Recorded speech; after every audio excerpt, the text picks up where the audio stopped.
మరి ఈ సంవత్సరం స్టార్టింగ్ నుంచి జూన్ వరకు మాత్రం మీరు వాహన సంబంధించిన దాంట్లో ఫ్లైట్ల మీద వెళ్ళే విషయంలో, అలాగే కమ్యూనికేషన్ రిలేటెడ్, షేర్ మార్కెట్లో అసలు ఈరోజు తగ్గిపోయిందంటే అది ఖచ్చితంగా రేపు పెరుగుతుంది అనే హోప్తో ఉండండి.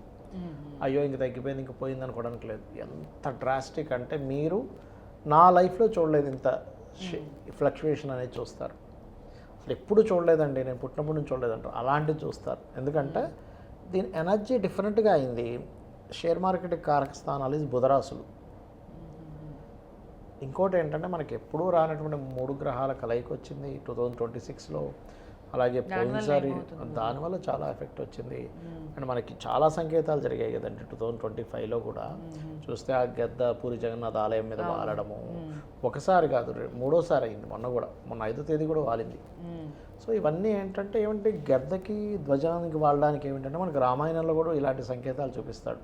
రావణాసురుడు ఆయన బయలుదేరదాం అనేసరికి గద్ద వచ్చి ఆయన ధ్వజం మీద వాళ్తుంది వచ్చి. అది దాన్నే అసలు ఇదేంటి శుభసూచకం అని, ఇది అపశకనం జరిగింది ఏంటి అనుకుంటాడు. సో అవన్నీ కూడా నిమిత్తాలు అంటారు వాటిని. సో ప్రకృతి పరంగా నిమిత్తాలు చూపిస్తున్నాయి, గ్రహాల పరంగా మనకి గ్రహ గతులు మనకు చెప్తున్నాయి.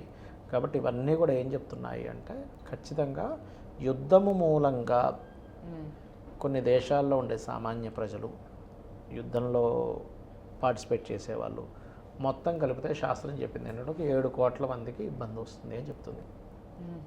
కాబట్టి సామాన్య ప్రజలు ఎక్కడా ఇబ్బంది పడకుండా ఉండాలి. కాబట్టి వీళ్ళ ఇష్టదైవాన్ని రోజు తలుచుకోండి.